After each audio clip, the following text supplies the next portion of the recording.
안녕하세요. 크립토팀입니다. 이번 시간에는 단언컨대 지금은 모두가 힘든 시기가 맞습니다. 그럼에도 조금 더 기다려볼 이유는 뭐가 있을지 살펴보시죠.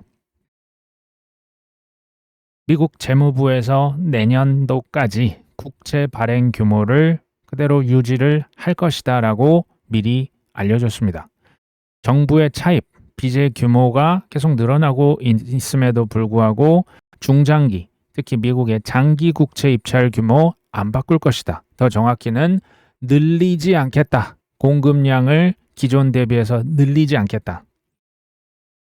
연준에서는 뭐 미래 전망, 포워드 가이던스 안 한다라고 얘기했는데 미국 재무부는 지금 왜 미리 얘기를 해주고 있을까요? 간단하죠. 장기 국채 금리가 계속 튀어갑니다. 사람들이 국채를 잘 안 사요. 그러니까 이 투자자들을 안심을 시켜야겠죠. 지금 뭐 수단과 방법을 가리지 않고 장기 국채 금리를 누그러뜨리기 위해서 노력을 하고 있거든요. 더 쉽게 말씀을 드리면 장기 국채, 미국 국채 공급 폭탄 없습니다. 그냥 이전 수준 또는 뭐 줄일 수도 있어요. 이런 뉘앙스를 계속 주는 겁니다. 빚이 많으면 보통 허리띠를 졸라매고 돈을 더 뭐 투잡 쓰리잡을 뛰어서 빚을 갚아야 되는데 그게 정상적인 거 아닙니까? 고통스럽겠죠. 과거의 패권 국가 중에 그 어떤 국가도 허리띠를 졸라맸던 적은 단 한 번도 없습니다. 단기 국채 발행으로 빚을 더 늘려가는 거예요. 돌려막기라고 계속 얘기를 드립니다. 미국은 해운 시장을 열고 일본에는 비상대출까지 해주고 있다. 이게 트럼프 대통령의 중간선거의 고육책이다. 휘발유 가격을 내리려고 업계 반발도 감수하고 있다. 국채가 팔리면 미국의 모기지 금리도 같이 상승을 합니다. 최근에 미국과 일본이 공조를 통해서 엔화 절상을 이뤄냈죠. 그러니까 엔화가 조금 강세로 어쨌든 조금 이제 돌아섰죠. 이건 뭐 근본적인 해결책이 아닙니다. 이것은 일본을 구하기 위해서 미국이 나선 걸까요? 아니면 미국의 국채를 구하기 위해서 나선 걸까요? 사실은 이제 둘 다인데요. 이제 포인트가 어디냐? 강조점이 미국 국채 구하기에 있는 겁니다. 이전과는 뭐 동맹의 개념이 좀 많이 달라졌죠.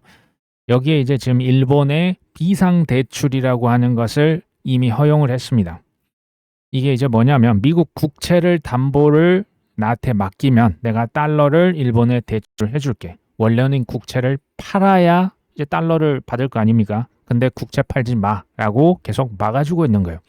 왜? 미국의 국채 금리가 올라가면 모기지, 부동산 다 빚으로 사죠. 누가 현금으로 산 사람 거의 없습니다. 미국에서 모기지 금리가 올라가면 어떻게 됩니까? 이미 굉장히 높아요. 이미 엄청 높습니다. 미국의 부동산 시장에 침체가 오겠죠. 전체 경제적으로 안 좋아요. 그러니까 최근에 또 호르무즈 해협을 열겠다. 일본에는 비상대출을 해서 국채 파는 것을 막겠다. 일본이 지금 세계에서 미국 국채 제일 많이 들고 있거든요. 그 다음에 장기채 말고 단기채, 지금 빚 돌려막기 하지 않습니까? 지금 미국의 경제가 어떻게 보이십니까? 여유가 막 철철 넘칩니까? 아니면 막 정말 헐떡헐떡 하고 있는 것처럼 보이십니까? 저는 후자처럼 보여요. 미국이 지금 많이 힘들다라고 보시면 됩니다.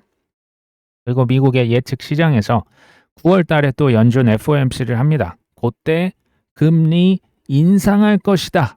이게 사실상 뭐 6월 달, 7월 달 컨센서스였는데 갑자기 금리 동결하겠다라고 하는 사람이 지금 더 많아진 거예요. 금리 인상하겠다라고 이거 시장이 다 그렇게 봤는데 안 할 것 같은데 금리 인상 지금 이렇게 좀 바뀌었어요. 자, 그러니까 저는 금리 인상을 당연히 안 할 것이고 가능하다면 근거를 만들어서 금리를 내릴 것이다의 베팅을 계속 뭐 저는 예나 지금이나 똑같이 생각을 합니다. 이번 사이클 통틀어서 그렇게 보고 있고요. 본질은 이게 뭐냐? 미국과 일본은 엄밀히 말하면 금리 인상해야죠. 한국처럼 지금 금리 인상을 실은 해야 되는데 진짜 하기 싫으네. 지금 이 얘기예요. 왜 싫을까요? 금리 인상을 하면 경제가, 부동산이, 주식시장이, 선거 전에 표심이 날아가는데 누가 좋아하겠습니까? 정치인이 금리 인상을 좋아하는 사람이 누가 있겠습니까? 뭐 물가를 그러니까 이게 트레이드 오프가 있는 거죠. 뭐 두 마리, 세 마리 토끼 어디에 다 잡겠습니까? 일본의 30년 국채 응찰률 3.8배, 그러니까 직전치 대비해서 조금 하회하고 있다. 일본의 장기 국채가 생각보다 덜 팔리네, 이렇게 보시면 됩니다. 국채라고 하는 것은 국가의 빚이죠. 누군가 그 빚을 사줘야만 국가의 경제가 유지가 되고 지탱이 됩니다. 이게 지금 다 발등에 불이 떨어지는 거예요. 쓸 때는 많은데 빚을 자꾸 돌려막기가 이게 안 되니까 힘든 거죠. 이게 사실은 뭐 어제 오늘의 문제 같지는 않고요. 그 사실 인구 문제도 있어요. 늙어가고 있지 않습니까? 선진국들이 다 이제 저출산 고령화, 뭐 한국 마찬가지고 유럽, 미국, 일본 다 똑같습니다. 중국도 그래요. 인력들이 예전에 그 생산성, 베이비 부머들, 뭐 80년대, 90년대 엄청났지 않습니까? 그 인력들이 지금 이제 다 은퇴를 많이 하셨잖아요. 이것을 뭘로 대체합니까? 이거 다 AI로 투입을 시키는 거예요. 로봇 시키는 겁니다. 로봇.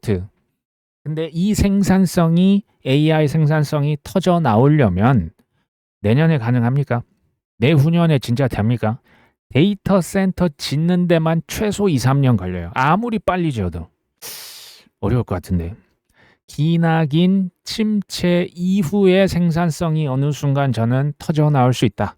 그러면 생산성 혁명이 일어나겠죠. 지금은 뭐 과도기죠. 그러니까 돈 쓸 때는 많은데 미국에서는 이제 베센트 재무부 장관은 연준 피마 한도 늘려. 피마가 일본에 비상대출하는 거예요. 한도 더 늘려라. 돈 더 빌려줘라. 엔화 외환시장 개입했죠. FOMC 연준의 권한. 이건 사실은 재무부의 권한이 아니고 연준이에요. 비상대출하는 건 연준인데 지금 강압적으로 의견을 집어넣는 거예요.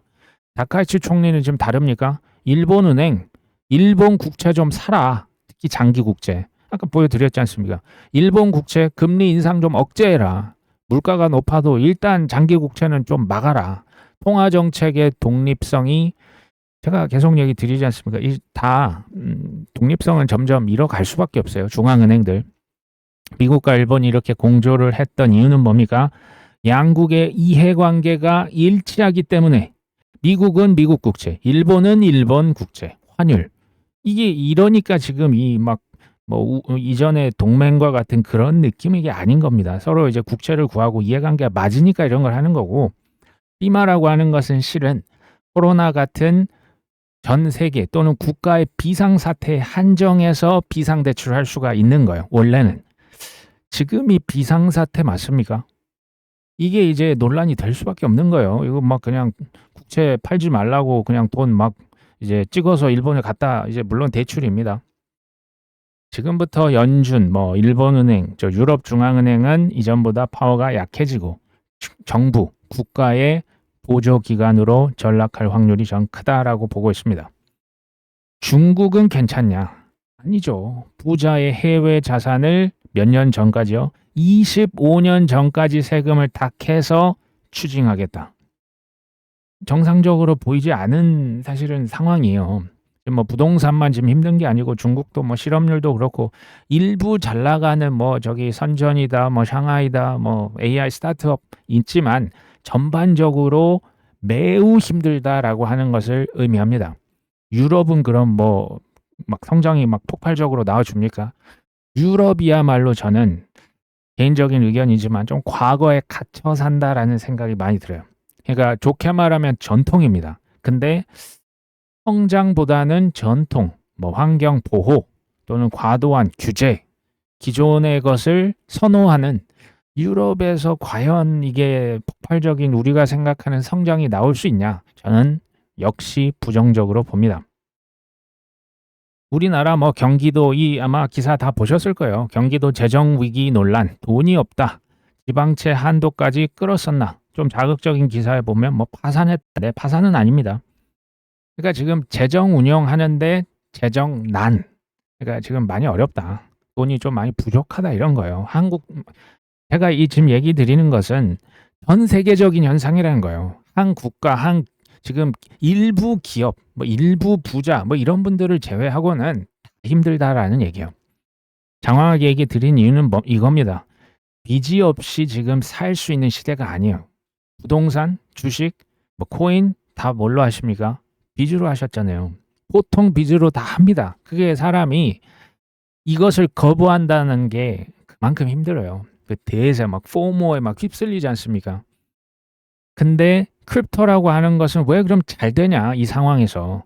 크립토는 D2에 있어서 혁명과도 같은 도구를 제공해요. 그게 스테이블 코인이고 뭐 무기한 선물이고 담보를 유동화시키고 자 계속 얘기 드리지 않습니까? 퍼블릭 체인, 뭐 프라이빗 체인. 인간의 욕망에 부합하는 제품과 혁명적인 서비스는 당연히 미래가 밝겠죠. AI랑 크립토는 저는 여전히 위험한 상승 아직 남아 있다라고 예상을 하고 있습니다. 지금 빚을 막 끌어다가 지금 어떻게 버티고 있는 거죠. 그 돈이 일부 소수의 AI 기업과 이제 나중에 크립토로 저 넘어갈 수 있다라고 봐요. 오라클이라고 하는 회사 아시죠? 이제 소프트웨어, 뭐 ERP, 뭐 CRM, 뭐 이런 거 이제 기업들 소프트웨어. 근데 최근에는 클라우드 사업도 잘 되고 있는 또 AI의 수혜도 받고 있어요. 근데요, 이 오라클이 디폴트가 나올 수 있는 확률, 디폴트라고 하는 것은 이제 바로 파산하는 것은 아닙니다. 어찌됐건 채무를 불이행, 뭐 계약서 돈 줘야 되는데 돈을 못 줄 수 있는 확률이 리만 브라더스 2008년도 있죠. 요때 많이 높아졌다가 최근에 어떻게 됩니까? 요때보다 지금 더 높아졌어요. 이게 좀 의아한 거죠. 왜 오라클 빅테크고 큰 회사인데 왜 디폴트지? 바로 파산한다는 건 아니지만 이게 이제 확률이 지금 225 BP인데요. 이건 2.15%. 이게 뭐 크다라고 할 수는 없겠죠. 2% 정도 살짝 넘어가는데 사람들이 지금 의구심을 갖고 있다는 거예요. 한마디로. 이렇게 투자하는 거 맞아? 이거 진짜 돈 되는 거 맞아? 이거 좀 너무 심한 거 아니야? 그러니까 지금 디폴트 확률이 이렇게 올라가는 겁니다. AI랑 크립토가 왜 위험한 상승이 나오는지 일단 묻고 더블로 가. 이게 지금 컨센서스예요. 뭐 작년부터 지금도 마찬가지인데 두 가지 두려움이 있습니다. 하나는 지금 투자를 적게 했다가 나중에 뭐 메타다, 구글이다, 뭐 마이크로소프트에 뒤처질 그 두려움이 더 크냐? 아니면 지금 그냥 투자를 엄청나게 쏟아내는데 뭐 캐펙스 투자하지 않습니까? 데이터 센터 짓고 하는데 나중에 성과가 좀 부족하다. 어떤 두려움이 더 클 것이냐? 지금 투자를 적게 했을 때 뒤처질 확률이 지금 더 큰 거예요. 그러니까 지금 이렇게 묻지도 따지지도 않고 위험한 랠리가 그러면서도 이제 변동성이 커지고 있는 거겠죠. 덧붙이면 지금 코인이랑 AI를 AI는 알겠어. 근데 코인은 아니잖아라고 또 생각을 하시기 때문에 AI 금융 인프라는 크립토예요. 이게요. 서로 경쟁하는 관계라고 보시면 굉장히 단기적인 씨앗이고요. 같이 가요. 이게 보완하는 겁니다. AI 없는 크립토가 없고 크립토 없는 AI도 서로 이제 그 부족한 점이 많아요. 그러니까 같이 커진다라고 보시면 됩니다. 빅쇼트의 주인공 마이클 버리 아시죠? 1987년 최악의 폭락이 재현될 수 있다. 미국의 S&P 500 지수 지금 최고치 경신을 했음에도 경고를 했죠. 저는 여기 귀담아 드릴 필요가 있다고 보는 거예요. 저처럼 이거 좀 위험하다. 뭐 저 워런 버핏 뭐 지금 가치 투자자들이 이거 쉽지 않은데 여기에 대한 이제 전략은 다 다릅니다. 여기 예전 폴 트루더 존스는 그래도 아직 이제 한 번 더 크게 상승 나올 수 있다고 버티는 사람도 있고 이 사람은 지금 이미 공매도 포지션을 지금 유지를 하고 있거든요. 단 이 사람은 꼭지의 타이밍, 폭락의 타이밍을 아냐? 모르죠. 이 어떻게 압니까? 정확히 어떻게 알아요? 마이클 벨이 2008년도가 아니고 2005년도부터 숏배팅 했잖아요. 2년 동안 죽을 고생했던 게 마이클 벨이에요. 너무 빨리 갔었죠. 사실은 저는 이것도 일종의 기우제라고 생각해요. 언제까지? 주식시장이 폭락할 때까지 공매도 유지하는 거예요. 그러니까 어떤 분들이 요즘은 뭐 기우제 얘기가 좀 안 나오시는 것 같은데 코인 투자자도 똑같은 거죠.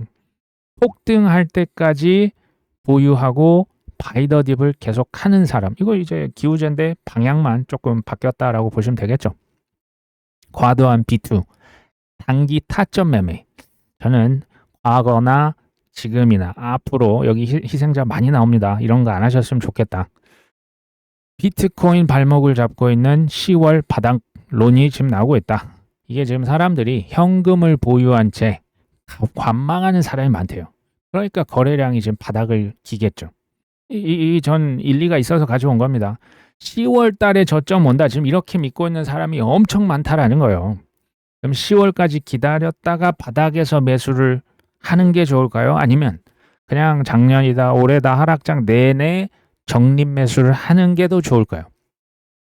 모르죠. 우리가 10월 달에 진짜 바닥이 올지를 모르는데 그걸 알면 이런 질문 자체가 의미가 없죠. 모릅니다. 그냥 각자 스타일에 맞게 하는 게 사실은 그게 답이에요. 저는 근데 직감이죠. 이건 뭐 근거를 대봐. 그건 모르죠. 근데 현재 보시면 모두가 지금 좀 꺼리고 있어요. 뭐 여러 가지 이유가 있습니다. 뭐 돈이 없을 수도 있고 아니면 무서워서 그럴 수도 있고 난 4만 달러 오면 살 거야. 글쎄요. 10월에 바닥을 잡으면 좋죠. 그때 뭐 바닥이 진짜 딱 나와서 그때 막 뭐 대출을 하셔도 막 잡아서 단기에 뭐 2배, 3배, 10배 가면 좋은데 잡을 수 있을까요? 그때 바닥이 진짜 나온 거 확실합니까? 만약에 이때 바닥을 못 잡으면 저는 지금 못 사면 전 더 못 산다라고 봐요. 생각해 보십시오. 비트코인 6만 달러일 때 내가 못 샀습니다. 근데 진짜 5만 달러 가면 할 수 있을까요? 4만 달러 간데 진짜 살 수 있어요? 솔직히 전 그렇게 얘기한 분 치고 지금까지 산 분을 보진 못했어요. 말씀하시는 분 전 되게 많이 봤습니다. 비트코인이 6만 달러일 때 내가 못 샀는데 7만, 8만, 9만 달러 되면 진짜 살 수 있다고요? 뻘무새 될 것 같은데요. 아, 그때 살 걸. 아, 매수할 걸. 껄껄껄 하실 것 같은데. 이런 분도 굉장히 많습니다. 못 사는 이유는 가만하게 그냥 그 본인 스스로 뭐 비교하실 필요 없잖아요. 현금이 부족하든지 아니면 확신이 부족하든지 아니면 둘 다든지 그냥 이걸 체크를 해보시면 될 것 같습니다. 솔라나 기반 토큰화 금 시총은 1년 사이에 689%가 증가했습니다. 솔라나를 왜 사람들이 뭐 금 토큰 하는데 왜 이렇게 쓰냐? 수수료가 일단 매우 낮다. 빠른 확정성, 이 파이널리티는 거래가 처음부터 끝까지 이 거래가 완료되는 데까지 걸리는 시간이요. 이게 굉장히 빠릅니다. 그러니까 온체인 유동성 및 디파이 담보 활용도 뭐 자산 토큰화, 금 토큰화의 생태계가 솔라나가 넓어지고 있는 거예요. 지금 클래리티법이 통과가 되면 당연히 더 좋죠. 엄청난 뭐 금상첨화인데요. 지금도 이미 솔라나 쓰고 있는데요. 이게 지금 채택되고 있는 거 아닙니까? 시티그룹에서 사람을 또 뽑습니다. 디지털 자산 고객 솔루션 담당 디렉터입니다. 뭐 이사급 인재를 뽑습니다. 코인을 그토록 싫어했던 이자도 안 주는 뭐 그때 폄하를 엄청 했었죠. 뱅가드, 뭐 CT, JP 모건, 모건 스탠리, 반코인 기업이었던 이 회사들은 지금 코인 총괄자를 왜 뽑겠냐라고 한번 가만히 생각해 보시면 됩니다. 법이 통과도 안 됐는데 불명확한데 사람부터 일단 뽑고 제품부터 일단 출시를 한다고요? 바보입니까? 이 기업들이 지금 바볼까요? 전 아니라고 보거든요. 크라켄 있죠. 거래소입니다. 엑스스톡 요거는 그 주식 토큰화라 보시면 돼요. 근데 여기 원래 이 주식 토큰화에서는 주식 그 이제 주요 의사 결정을 하는 의결권이 없습니다. 근데 이거를 부여하겠다.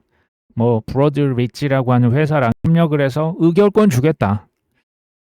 누적 거래량이 지금 엑스스톡, 크라켄이 지금 250억 달러 엄청난데 영국, 유럽, 한국 등 계속 서비스를 확대시키겠다라고 합니다. 크립토라고 하는 게요. 일단 무지막지하게 편해요. 우리 은행 안 가도 되면 되게 편했잖아요. 인터넷처럼 인터넷 버전 2라 보시면 돼요. 근데 수수료랄지 쉬는 날이 없어요. 경제적으로 빨리빨리가 돼요. 그리고 이자도 챙길 수가 있지 않습니까? 그리고 개미들의 권리를 증진시켜요. 의결권 준대잖아요. 그리고 그 사모시장이라고 사모펀드 이건 원래는 기관들 뭐 1억 달러 이상 굴리는 이런 큰 기관들이 대표적인 게 프리 IPO라 보시면 돼요. 어떤 기업이 상장 IPO 하면 그 전에 저가 매수했던 기관들은 100배 장사하는데요. 우리들은 거기서 2배, 3배 먹겠다고 막 달려드는 거. 근데 이 지금 주식 토큰화 때문에 우리가 지금 역사상 처음으로 우리 같은 개인도 토큰화를 통해서 프리 IPO 스페이스X 했잖아요. 엔트로픽 나오면 인기 엄청 많을 겁니다. 그 엔트로픽 주식을 토큰으로 미리 들고 있을 수 있는 시장이 어떻게 가능하다? 코인 때문에 가능한 겁니다. 좋은 거죠. 대기업이 됐건 전 세계 사용자들은 이거를 법 통과는 일단 뭐 나중에 따라오는 거고 일단 쓰는 거예요. 이해가 많이 부족하신 정치인들은 예나 지금이나 원래 늦어요. 그렇게 이해를 하신 게 맞습니다. 클래리티법에 세 가지 시나리오가 있다. 1번, 상원이 이번 주 회기를 연장을 해서 절차 표결, 이거 클러처 표결, 뭐 60표 받아서 필리버스터 없애는 거 있죠. 그거를 주말에 진행을 할 것이다. 두 번째, 그 다음에 8월 달 휴회에 들어가겠죠. 근데 9월 달, 9월 중순에 아마 와요. 그러면서 9월 중순에서 9월 말까지 법안을 다시 한번 논의를 해보자. 이때 뭐 기간이 많지는 않습니다. 세 번째, 올해 처리가 무산이 돼서 중간 선거 이후로 논의가 연기되는 시나리오. 그게 세 가지라 보는데 저는 뭐 일리가 있다고 봅니다. 저는 첫 번째랑 두 번째는 확률을 높게 보고 있습니다. 단 세 번째 아니죠. 올해를 넘긴다, 선거를 넘긴다. 저는 여기 어떻게 생각하냐? 진짜 선거 끝나고 이걸 진짜 처리를 한다고? 선거의 정치인으로서 많이 힘들 텐데 진짜로 그렇게 한다고? 라고 그냥 저는 생각을 합니다. 카돈 캐피털, 뭐 부동산 투자자, 억만장자 투자자인데요. 뭐 부동산이랑 비트코인을 같이 보유하는 하이브리드 전략. 그러니까 부동산 월세를 통해서 비트코인을 꾸준히 삽니다. 지금 뭐 아파트를 우리로 치면 이제 주택이죠. 15,000가구 엄청나게 들고 있고요. 운용 자산이 54억 달러네요. 그리고 비트코인 350개를 추가로 매수해서 지금 2,800개를 돌파했습니다. 그냥 꾸준히 하는 거죠. 근데 이 규모를 보고 놀라지 마시라고, 비교하지 마시라고 제가 지금 가져온 겁니다. 우리 입장에서는 지금 뭐 비트코인 뭐 350개를 무슨 얘기입니까? 우린 뭐 그 정도의 자산은 이제 자금은 안 되지만 4대 천왕을 하루에 내가 10,000원은 한번 사보겠다. 이건 가능하잖아요. 전 이거 훌륭한 전략이고 자세고 태도라고 생각을 합니다. 잭 도시라고 있습니다. 트위터 만든 사람이 저기 블럭이라고 하는 결제 회사 좀 대표로 있거든요. 비트코인 85개를 사서 9,100개 정도 들고 있거든요. 비트코인 350개를 산 카도는 훌륭하지만 85개밖에 못 산 잭 도시는 별로입니까? 전 그렇게 보지 않아요. 수량은 깡패가 맞죠. 다만 비교하지 마시고요. 그냥 내가 할 수 있는 최선을 어디까지 할 수 있는지 그냥 그게 중요합니다. 그것만 우리가 집중하시면 좋겠죠. 최근에 8월 5일자로 뭐 더 울프 오브 올 스트리트라고 하는 뭐 팟캐스트 있습니다. 뭐 스콧 멜커라고 하는 사람이 이 사람을 인터뷰했습니다. 프랭클린 템플턴 아시죠? 미국의 굉장히 큰 자산 운용사의 크립토 쪽에 이제 총괄하고 있는 헤드입니다. 크리스 뭐 퍼킨스라고 하는 사람인데요. 무슨 얘기를 이 사람이 하나? 미국에 그 마켓 메이커들이 많이 있어요. 뭐 제인 스트리트 이런 데 있죠. 시타델 그 증권 이런 데가 지금 기관들의 코인 매수세에 압도를 당하고 있다. 지금 인터뷰했는데 이런 얘기를 합니다.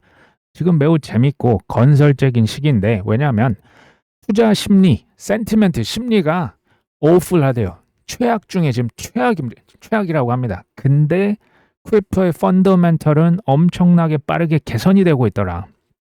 클래리티 법이 지금 어쨌든 계속 오고 있고 기관 투자자들은 계속 들어오더라. 그러면서 이 사람이 지금 사회자한테 얘기를 합니다. 혹시 마켓 메이커들 얘기해 본 적 있으세요? 걔네들 쇼 좀 나오라고 하세요. 걔네들 뭐라고 할 거냐? 다 똑같이 얘기할 거다. 나 지금 바빠 죽겠다. 기관들 수요를 맞추는 마켓 메이커들이 그 뭐 비트코인 ETF도 들고 있고 이거 가지고 이제 유동성 공급 역할 해주고 뭐 사고 팔고 하거든요. 이 지금 기관들의 코인 수요를 맞추느라 지금 정신 하나도 없다니까. 실제 이 얘기를 하는 거예요. 어떻게 시장이 침체가 되겠어. 지금 얘기해요. 어떻게 시장이 죽겠냐. 코인 시장이 왜 죽어. 죽긴 왜 죽어. 지금 얘기를 하는 거예요. 그들은 매매하러 오는데 매매에서 특히 사러 오는데 이 얘기를 지금 뭐 구멍가게 사장님이 하는 게 아니거든요. 덧붙이면 그러니까 이 사람 얘기예요. 심리는 진짜 너무 안 좋더라. 근데 펀더멘털은 너무 좋더라.